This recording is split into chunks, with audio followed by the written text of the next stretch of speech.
Izmir, Turkey, 2015. 11 days from home. Mahmoud screamed.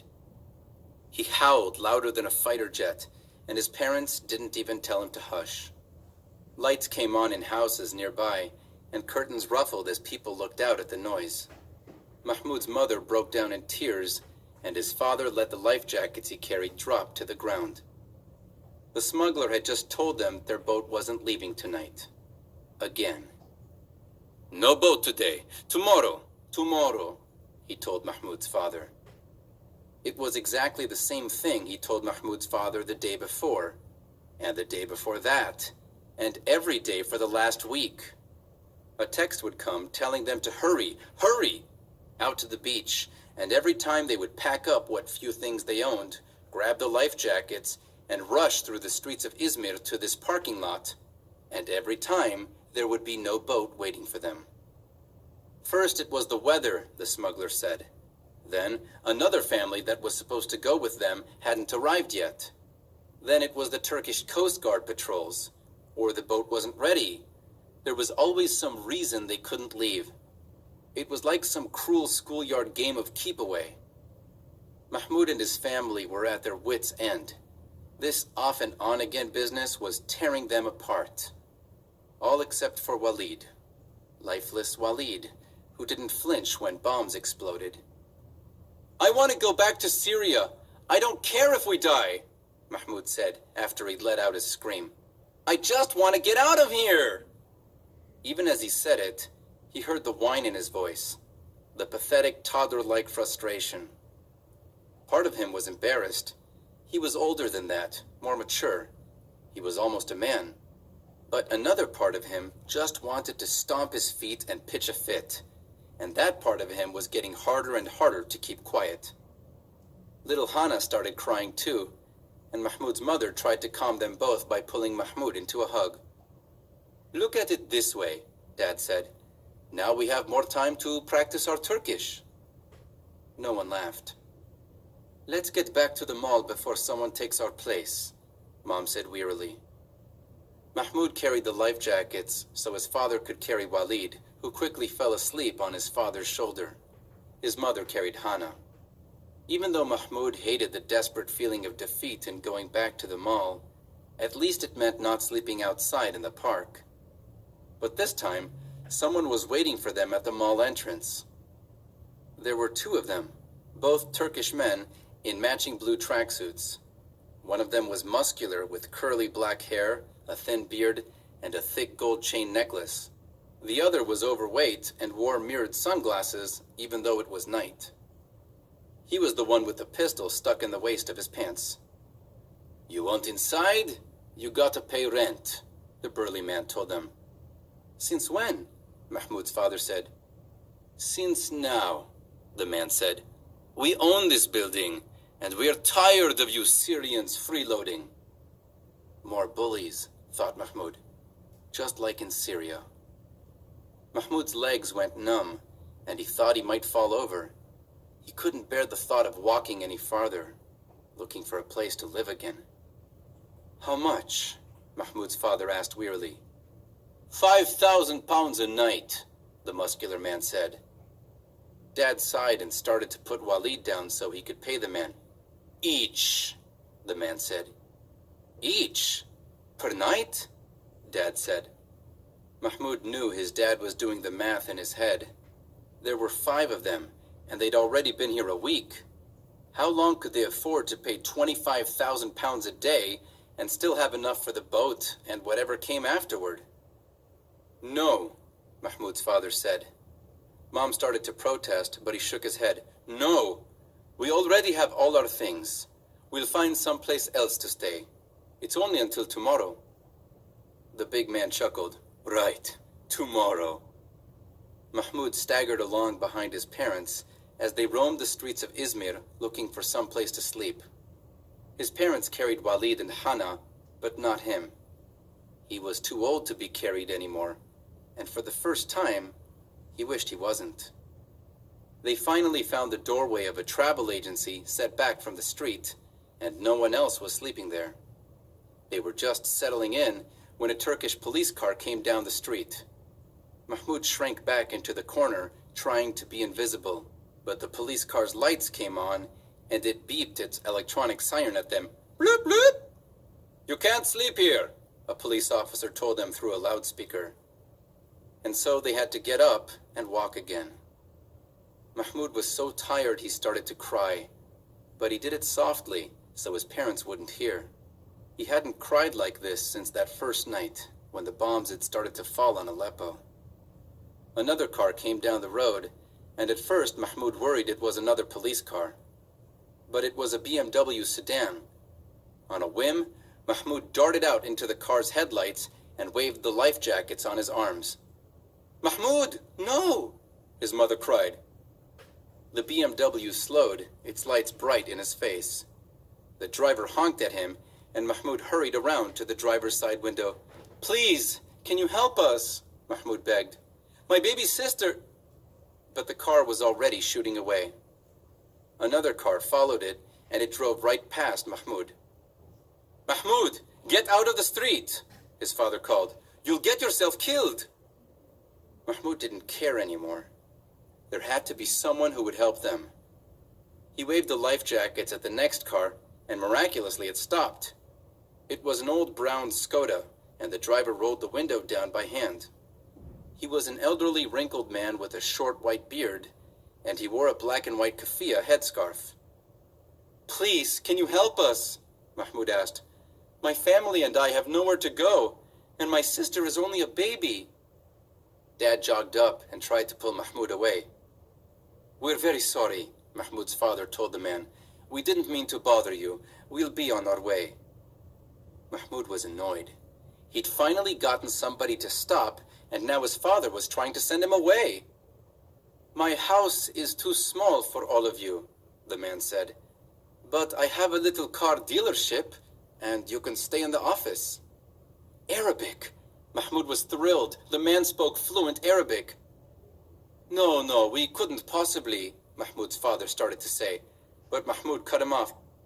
"Yes, thank you," Mahmoud cried. He waved his mother over. "He speaks Arabic, and he says he will help us." Dad tried to apologize again and refused the offer of help, but Mahmoud was already climbing in the back seat with a load of life jackets. Mom got in beside him with Hana, and Mahmoud's father shifted Walid in his arms so he could reluctantly sit in the front passenger seat. "Mahmoud," his father said, unhappy. But Mahmoud didn't care. They were off their feet, and they were on their way to some place they could sleep.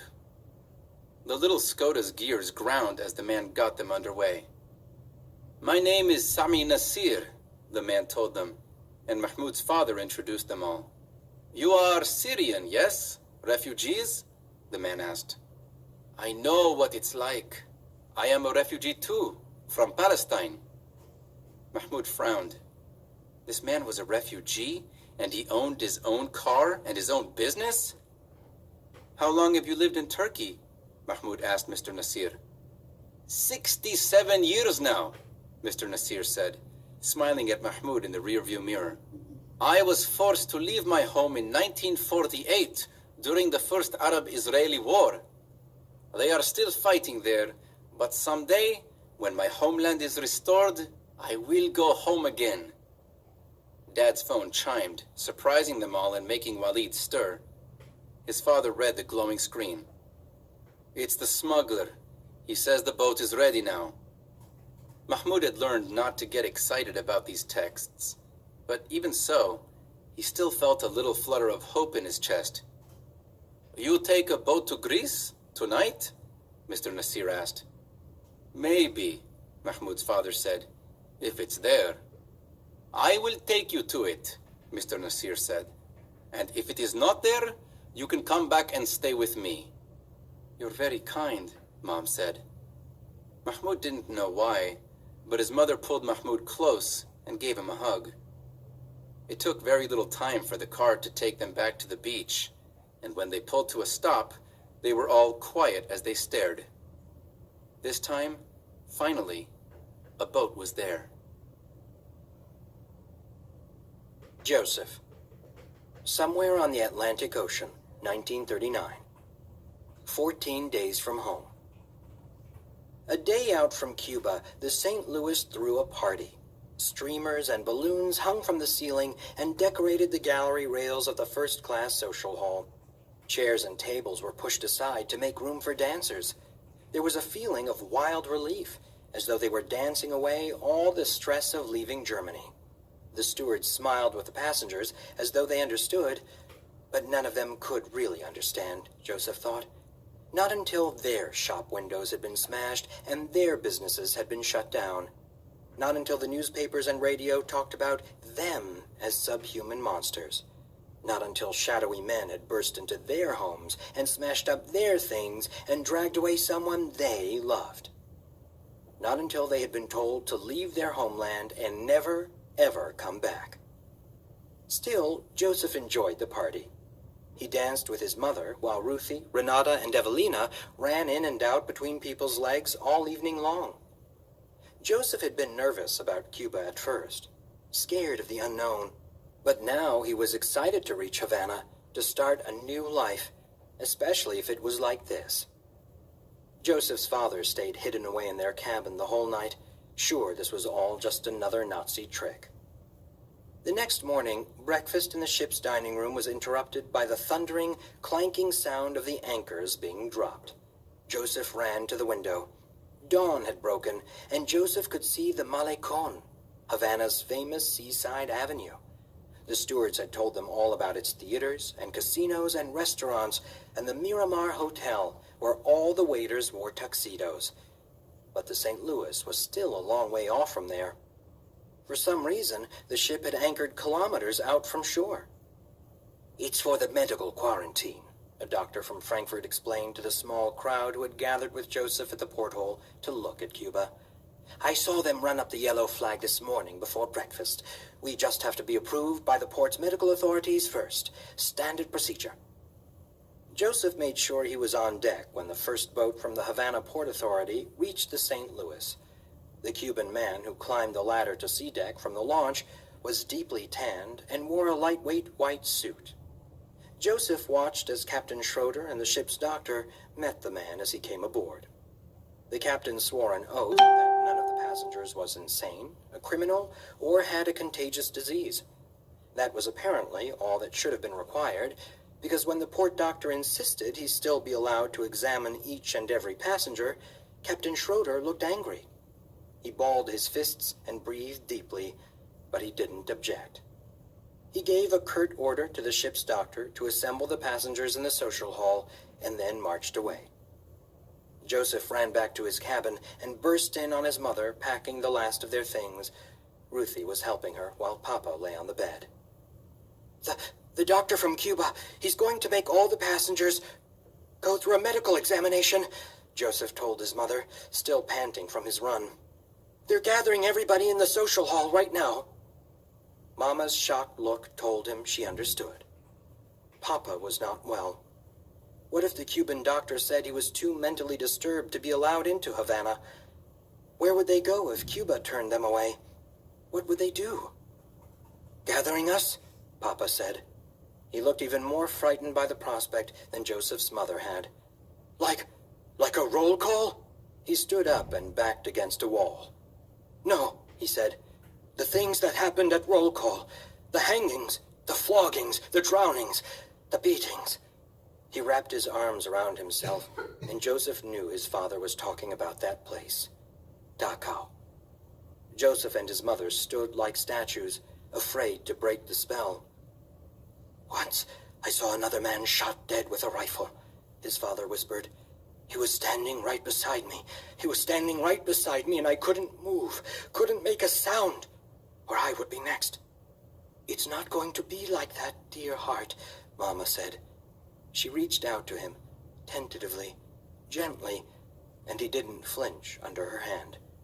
"You were strong once before in that place. We just need you to be strong again, and then we'll be in Cuba. We'll be safe forever, all of us." It was clear to Joseph that his father was still lost in his memories of Dachau as they led him to the social hall. Papa looked frightened, jittery. It scared Joseph when his father got this way, but he was even more scared that the doctor would see Papa's condition and turned them away. Joseph and his family joined the other passengers standing in rows, and the doctor walked among them. Papa stood beside Joseph, and as the doctor got closer, Joseph's father began to make a low keening sound, like a wounded dog. Papa was starting to attract the attention of the passengers around them. Joseph felt a bead of sweat roll down his back underneath his shirt, and Ruthie cried softly. "Be strong, my love," Joseph heard his mother whisper to his father. "Be strong, like you were before." "But I wasn't," Joseph's father blubbered. "I wasn't strong. I was just lucky. It could have been me. Should have been me." The Cuban doctor was getting closer. Joseph had to do something. But what? His father was inconsolable. The things he said he saw, Joseph couldn't even imagine. His father had only survived by staying quiet, by not drawing attention to himself. But now he was going to get them sent away. Suddenly, Joseph saw what he had to do. He slapped his father across the face, hard. Papa staggered in surprise, and Joseph felt just as shocked as his father looked. Joseph couldn't believe what he'd just done. 6 months ago, he would never have even dreamed of striking any adult, let alone his father. Papa would have punished him for such disrespect. But in the past 6 months, Joseph and his father had traded places. Papa was the one acting like a child, and Joseph was the adult. Mama and Ruthie stared at Joseph, stunned, but he ignored them and pulled his father back in line. "Do you want the Nazis to catch you? Do you want them to send you back to that place?" Joseph hissed at Papa. No," his father said, still dazed. "That man there," Joseph whispered, pointing to the doctor. "He's a Nazi in disguise. He decides who goes back to Dachau.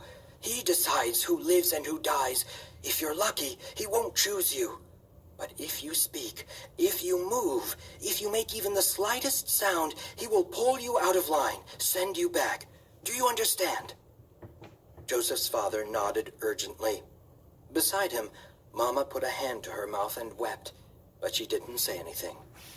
"Now, clean yourself up. Quickly," Joseph told his father. Aaron Landau dropped his wife's hand, dragged his oversized coat sleeve across his face, and stood rigidly at attention, eyes forward, like a prisoner. The doctor came down their row, looking at each person in turn. When he got to Papa, Joseph held his breath. The doctor looked Joseph's father up and down, then moved on. Joseph sagged with relief. They'd made it. His father had passed the doctor's inspection. Joseph closed his eyes and fought back tears of his own. He felt terrible for scaring his father like that, for making Papa's fears worse instead of better. And he felt terrible for taking his father's place as the man in the family. All Joseph's life, he had looked up to his father, idolized him. Now it was hard to see him as anything but a broken old man. But all that would change when they got off this ship and into Cuba. Then everything would go back to normal. They would find a way to fix his father. The Cuban doctor finished his rounds and nodded to the ship's doctor that he approved the passengers. Joseph's mother wrapped his father in a hug, and Joseph felt his heart lift. For the first time all afternoon, he felt hope. "Well, that was a sham," said the man standing in line next to him. "What do you mean?" Joseph asked. "That was no kind of medical inspection. The entire business was a charade, a giant waste of time." Joseph didn't understand.